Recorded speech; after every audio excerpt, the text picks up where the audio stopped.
Morning to all of you student. Here we discuss about remainder theorem. Remainder theorem statement is that कि let px be any polynomial.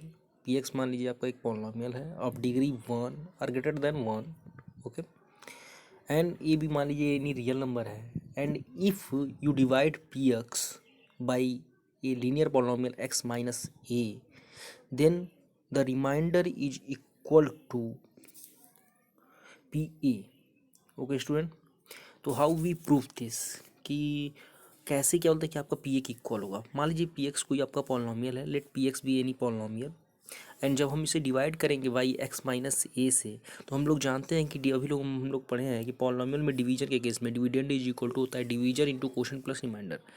यहाँ इस case में मान लीजिए कि quotient आपका क्यू एक्स है और रिमाइंडर कैपिटल आर है, तो p x is equal p x when divided by x minus a, then you can write here that px is equal to x minus a into qx plus r, where x minus a is the divisor, qx is the quotient and r is the remainder. Now put x is equal to a in equation 1, then you get pa is equal to हो जाएगा आपका capital r, यानी reminder की जो value है वो P A की equal हो जाएगी, जैसा कि आपका स्टेटमेंट में दिया गया है रिमाइंडर थ्योरम के। ओके स्टूडेंट, तो दैट मीन्स ये आपका कि P x when divided by x minus a then remainder is p a. यानी मान लीजिए आपका कोई भी पॉलिनोमियल दिया गया है और कह रहा है आपसे कि एक्स माइनस टू से डिवाइड कीजिए मान लीजिए, तो आप डायरेक्ट एक्स कुछ भी मत कीजिए, एक्स की जगह पे टू पुट कर दीजिए पी एक्स में, यानी पॉलिनोमियल में एक्स की जगह पे टू पुट कर दीजिए, जो भी आपका आ जाएगा, आपका न्यूमेरिकल वैल्यू आ रही है वही वैल्यू आपकी क्या हो जाएगी, रिमाइंडर हो जाएगी। Okay student, now another page is that for example कुछ आपके एग्जांपल दिए गए हैं जैसे सॉल्व करने के लिए। मान लीजिए हमारा एक पी एक्स आपका एक पॉलिनोमियल है, जो आप देख सकते हैं यहाँ पे दिया गया है x to the power 5 plus 6x to the power 4 plus 3x cube plus 2x square minus 3x minus 7। Okay, इसको डिवाइड करना है बाई x माइनस 2 से, तो आपको रिमाइंडर क्या होगा। तो रिमाइंडर थ्योरम से अगर हम करेंगे इसे, देखिए दो वे हैं, एक तो आप या तो ये है आपका कि आप सिंपली इसे डिवाइड करें, जो कि आप लोग पीछे पढ़ चुके हैं। देखिए सिंपली डिवीजन से आपका 147 इसका रिजल्ट आ रहा है। ओके स्टूडेंट, लेकिन बाई रिमाइंडर थ्योरम से कैसे करें। हमने बताया कि रिमाइंडर थ्योरम क्या करता है कि जब हम x माइनस 2 से डिवाइड करेंगे तो जो p2 की वैल्यू है वही रिमाइंडर के इक्वल होगी। तो यहाँ पे स्टूडेंट अगर हम रिमाइंडर के जगह पे केवल मात्र p2 की वैल्यू फाइंड कर लें तो वही हमारा रिमाइंडर निकल जाएगा डायरेक्टली।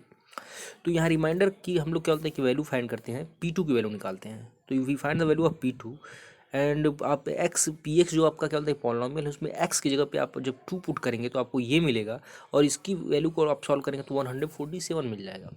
यानी कि कोई भी आपका इतना बड़ा लंबा मेथड करने की कोई ज़रूरत नहीं है, आप बिल्कुल ही बस x की वैल्यू कुछ भी पुट करने से तुरंत आप पा जाएंगे। Okay student, now student we will discuss about another page, that is if px is divided by x minus a. okay student, now here देखिए जब अभी आप लोगों ने पढ़ा कि px जो है डिवाइडेड बाई x माइनस ए है, देन रिमाइंडर आपका क्या हो रहा है, pa हो रहा है। अगर हम ऐसे ही मान लीजिए कि px को डिवाइड करें बाई x प्लस ए से, देन रिमाइंडर क्या हो जाएगा आपका, ये नोट्स आपको जानना जरूरी है, दैट इज इक्वल टू हो जाएगा आपका p माइनस ए के इक्वल। ओके स्टूडेंट, अगर मान लीजिए आपका जो पी एक्स आपका जो पॉलिनोमियल है वो अगर डिवाइड हो रहा है by A x plus b से, a x plus b means जैसे मान लीजिए 2x प्लस 3 हो या फिर 3x प्लस 7 हो, इस टाइप के पॉलिनोमियल हो, इससे डिवाइड हो, कोई भी पॉलिनोमियल आपका दिया गया हो, ठीक है student.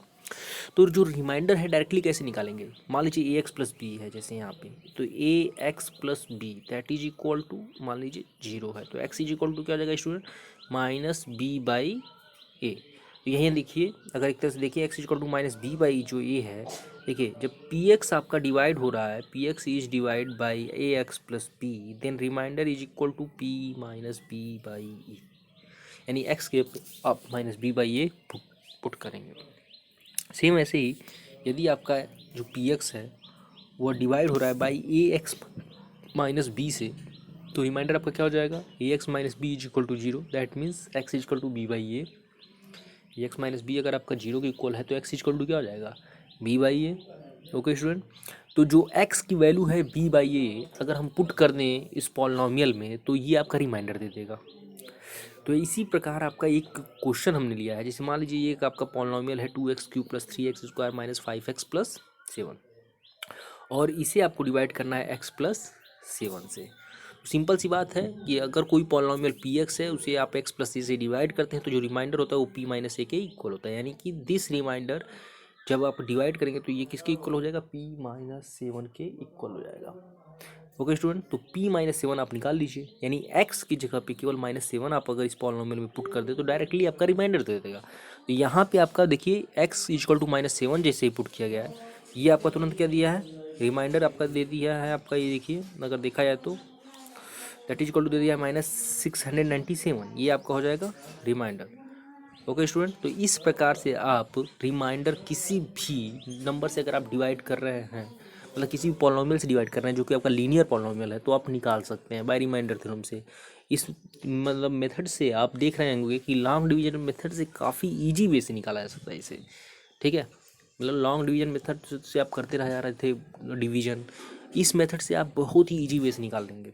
Okay student, now same student आपका फैक्टर थ्योरम आता है। फैक्टर थ्योरम मीन्स क्या है, आपका स्टेटमेंट क्या है कि मान लीजिए px आपका एक पॉलिनोमियल है और कोई मान लीजिए उसे x - a, पहला एक आपका देखिए दोनों एक दूसरे कंट्रोवर्सी है, एक तरह से देखा जाए स्टेटमेंट पहला तो x - a is a factor of px, x - a कह रहा है कि आपका फैक्टर ऑफ px है, देन आपका कह रहा है कि pa is equal to 0, pa means remainder, remainder is equal to 0। Okay student, same ऐसे ही कह रहा है कि pa is equal to 0 if x - a is a factor of px।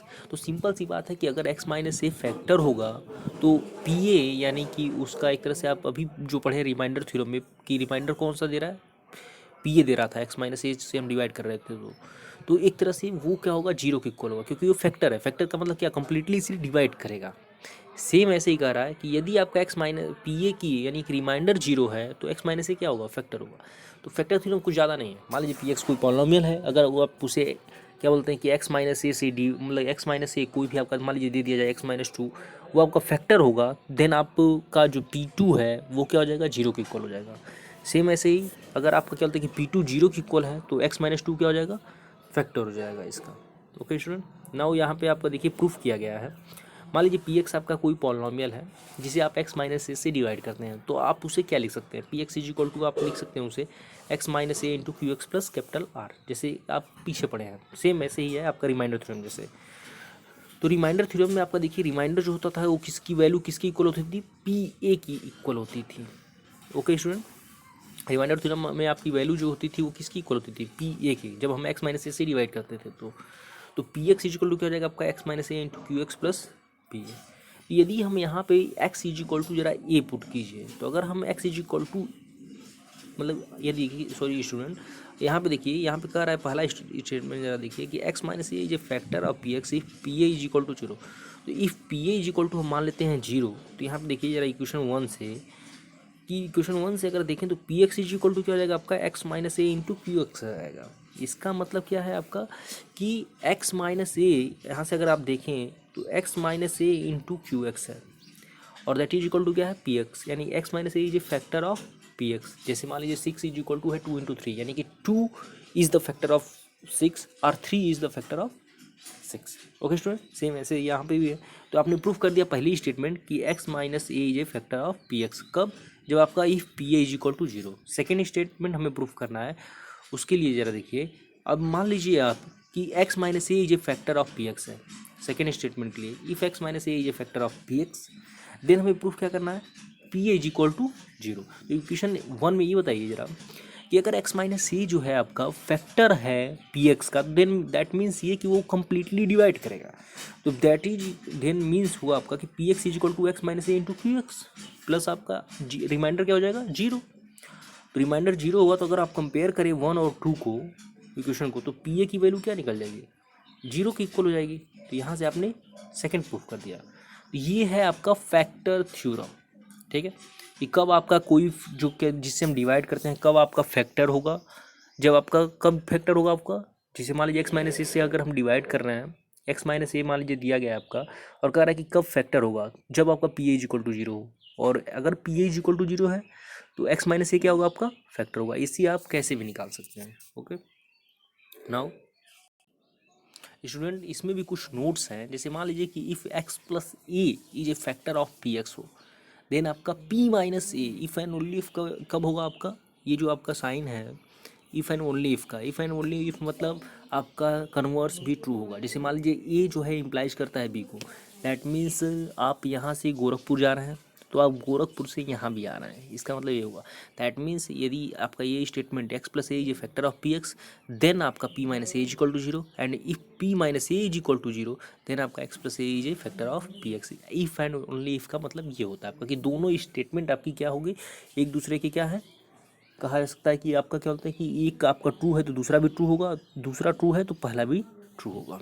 Okay student, now तो यहाँ पे आपका नोट्स में आपका ये है कि यदि हम आपका एक्स प्लस ए को माने कि फैक्टर ऑफ पी एक्स है, देन पी माइनस ए की वैल्यू क्या हो जाएगी, zero, and p minus A is equal to zero अगर है तो दैट मीन्स ये हुआ कि x plus A is a factor of P x. Similarly मान लीजिए कि if a x minus B is a factor of P x है, देन आपका p b upon a is equal to zero, and if pb upon a is equal to 0 then ax minus b is a factor of px। Similarly आप देख सकते हैं कि ये आपका ax plus B के लिए। हाँ, एक और चीज़ है आपका, जैसे मान लीजिए कि दो आपके पास मतलब हों आपके पास फैक्टर इसके, जैसे मान लीजिए कि x minus a and x minus b दोनों आपके क्या हों, फैक्टर हों पी एक्स के, दैट मीन्स ये हुआ कि p a is equal to भी जीरो होगा and p b is equal to भी जीरो होगा। ओके स्टूडेंट, एंड इफ आपका p a is equal to zero and p b is equal to zero, then आपका that means ये हुआ कि x minus a and x minus B is a factor of P x. Factor of P x means क्या, that means ये हुआ कि x minus a भी completely divide करेगा पी एक्स को और एक्स माइनस बी भी कंप्लीटली डिवाइड करेगा पी एक्स को। ओके स्टूडेंट, तो यहाँ पे एक क्वेश्चन से हम लोग जरा समझेंगे। मान लीजिए कि आपको दिखा रहा है कि सो दैट, दिखाइए जरा कि x plus two is a factor of polynomial this, क्या पॉलिनोमियल है इसका का फैक्टर है, इस पॉलिनोमियल गिवन पॉलिनोमियल का क्या फैक्टर है ये एक्स प्लस टू। तो स्टूडेंट बाय फैक्टर थ्योरम से अगर आप देखें, अगर ये आपका एक्स प्लस टू अगर फैक्टर कब होगा, अगर आप देखें जरा इसके जस्ट पहले वाली स्टेटमेंट, ये देखिए line, x plus a factor होगा कब पॉलिनोमियल पी एक्स का, जब p minus A is equal to zero. तो यहाँ पे ए की जगह क्या है आपका टू है, तो x plus two is factor of P x कब होगा, जब p minus two is equal to zero. तो जरा देखिए जरा पी माइनस टू की वैल्यू जरा चेक करते हैं, एक्स की जगह p minus two is equal to zero, तो जरा p x p x is equal to दिया गया आपका x cube plus four x square plus eight x plus eight. तो यहाँ पे एक्स की जगह पे जरा माइनस टू पुट कर दीजिए, देखिए क्या इसकी वैल्यू जीरो आ रही है, यस जीरो आ रही है। दैट मीन्स ये हुआ कि x plus two is a factor of P x. यदि अगर आपका ये जीरो के इक्वल नहीं आता है, दैट मीन्स क्या हुआ आपका कि x plus two is not a factor of P X. Okay student, here देखिए आप, factorization of polynomial A X square plus B X plus C. अगर आपके पास इस टाइप का कोई पॉलिनोमियल है A X square plus B X plus C, यानी कि क्वाड्रेटिक पॉलिनोमियल है, तो उसे कैसे हम फैक्टराइज करेंगे। ओके स्टूडेंट, तो by splitting the middle term को स्प्लिट करके यानी कि तोड़ के कैसे हम क्या बोलते हैं कि फैक्टराइजेशन करते हैं, इसका एक रूल दिया गया है। ठीक है, मान लीजिए कि जो आपका पॉलिनोमियल पी एक्स, ये जो X square plus B X plus C है, ये किसी पी एक्स के इक्वल है, पॉलिनोमियल पी एक्स है। ठीक है, ये आपका क्वाड्रेटिक पॉलिनोमियल है। क्वाड्रेटिक पॉलिनोमियल मीन्स क्या, इसके पास की जो डिग्री है वो टू है। दैट मीन्स ये हुआ कि इसके पास कितने जीरोज होंगे, इसके पास जीरोज होंगे दो। ओके, तो दो जीरोज होने का मतलब क्या हुआ कि इसके फैक्टर भी कितने होंगे, टू।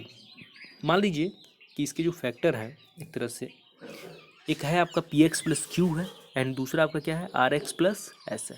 तो अभी आपने पढ़ा कि अगर दो p x plus Q and are x plus S is a factor of P x, ठीक है, देन आप क्या कर सकते हैं, यहाँ पे देखिए जो ये पी एक्स है, ये आपका पॉलिनोमियल को इंडिकेट कर रहा है, ये पी एक्स, और यहाँ पे जो पी एक्स है ये आपका क्या होता है कि न्यूमेरिकल वैल्यू है। ठीक है, तो अगर मान लीजिए कि P x plus Q and are x plus S is a factor of polynomial P X, then आप पी एक्स यानी कि E X square plus B X plus C is equal to लिख सकते हैं P x plus Q into are x plus C. जैसे for example मान लीजिए कि सिक्स का कितने फैक्टर होते हैं, टू एंड थ्री, तो आप लिख सकते हैं two into three. Okay, same ऐसे ही है आपका, तो इसे आप लिख सकते हैं P x plus Q into are x plus s. जब आप इसे सॉल्व करेंगे तो दैट इज इक्वल टू आ जाएगा आपका p r into x square p s plus q r into x plus p x. जरा इन दोनों को की साइड को कंपेयर कर दीजिए, comparing the coefficient of x. तो अगर आप कंपेयर करेंगे तो आप ए इज इक्वल टू पा जाएंगे पी आर, देखिए ये, और यहाँ पे क्या है एक्स स्क्वायर का कोफिशिएंट पी आर, तो A is equal to P R. ऐसे ही आपका बी की जगह पे क्या है आपका p x plus p s plus q a, यानी कि b is equal to p s plus q r, sorry r है, और सी इज इक्वल टू क्या रहेगा आपका पी एस। तो ये क्या इम्प्लाइज कर रहा है, ये आपका देखिए इम्प्लाइज ये कर रहा है कि बी जो है वह सम ऑफ टू नंबर्स है। Okay student, and the product of these two numbers, अगर आप इन दोनों नंबर का जरा प्रोडक्ट कीजिए P S into Q R. Okay student, तो P S into Q R अगर आप करेंगे देखिए यहाँ पे, तो दैट इज इक्वल टू क्या लिख सकते हैं, यहाँ पे देखिए पी है, यहाँ पे आपका क्या है आर है, तो पी आर को एक साथ ले लीजिए एंड क्यू एस को एक साथ ले लीजिए। तो पी आर की अगर आप देखें जरा वैल्यू, तो पी आर की वैल्यू क्या निकालें आप, ए की इक्वल आ गई, एंड पी क्यू एस की वैल्यू क्या है आपका, क्यू एस की वैल्यू है आपका, sorry P S, sorry student, एक one mistake is that here is Q S है आपका, ये जो है आपका क्यू एस है, C is equal to Q into आपका है S, C is equal to Q into S होगा। देखिए यहाँ पे अगर आप देखें मल्टीप्लाई करें तो ये देखिए यहाँ पे ही गलत हो गया है, ज़रा इसे करेक्ट कर लीजिएगा, ये आपका क्यू एस आएगा, ये जो है क्यू एस आएगा आपका। ओके स्टूडेंट, यहाँ पे ज़रा यहाँ ध्यान दीजिएगा, देखिए यहाँ पे अगर आप मल्टीप्लाई करें यहाँ पे तो ये पी एस नहीं आएगा, ये क्यू एस आएगा। ओके, तो आप इसे करेक्ट कर लीजिएगा, तो यानी सी इज इक्वल टू हो जाएगा आपका क्यू एस के इक्वल। ठीक है स्टूडेंट, तो यहाँ पे q s is equal to देखिए सी आ गया। तो हियर अगर आप नोटिस करें तो टू फैक्टराइज आप अगर कर रहे हैं A X square plus B X plus C को, दैट मीन्स ये हुआ कि जो मिडिल टर्म है वो टू नंबर के सम के फॉर्म में लिखा जा सकता है। We split the middle term b in the sum of two numbers, and वो जो नंबर्स होंगे, ठीक है स्टूडेंट, अगर आप देखें तो उनका जो प्रोडक्ट है एक तरह से वह किसके इक्वल होगा, फर्स्ट टर्म यानी कि दैट मीन्स आपका A, and last term that means C के प्रोडक्ट के इक्वल होगा। ओके स्टूडेंट, जैसे आप देख सकते हैं कि यहाँ पे आपका स्टेटमेंट दिया गया है कि whose product is equal to a c. Okay, तो इसको आपको एक एग्जाम्पल के माध्यम से दिखाया गया है यहाँ पे। जैसे मान लीजिए कि एक पॉलिनोमियल है 12x² माइनस 7x+1 है। ओके, तो मिडिल टर्म यहाँ पे क्या है आपका -7, and product of a and c means first term क्या है आपका, अगर आप देखें तो 12 है, और सी क्या है आपका 1 है। ओके, तो इनका प्रोडक्ट क्या है 12 के इक्वल है, यानी कि मिडिल टर्म को हमें ऐसा स्प्लिट करना है कि उसका जो सम हो वह मिडिल टर्म के इक्वल आ जाए, एंड जो प्रोडक्ट हो वह इस ए सी यानी दोनों के प्रोडक्ट के इक्वल आ जाए, first term and last term के। ओके स्टूडेंट, तो अगर हम इस -7 को स्प्लिट कर दें -4x एंड -3x में, तो अगर आप देखें तो -4x plus -3x that is equal to -7x, and अगर -4x और -3x का मल्टीप्लाई कर दें तो that is equal to 12x। Okay square, तो यहाँ पे देखिए मिडिल टर्म को लिखा गया है आपका 12x² -4x -3x+1, तो 12x² -4x -3x+1, और अगर आप स्टूडेंट इसे सॉल्व करें तो इन दोनों टर्म में क्या काम हो जाएगा 4x, तो 3x - 1 आपका हो जाएगा ब्रैकेट में, और यहाँ पे -1 अगर आप काम कर लें तो ये हो जाएगा आपका 3x - 1, ये हो गया आपका 4x - 1 और 3x - 1, यानी कि इस तरीके से आप इसे सॉल्व का फैक्टराइज कर सकते हैं किसी भी पॉलिनोमियल को। Okay student.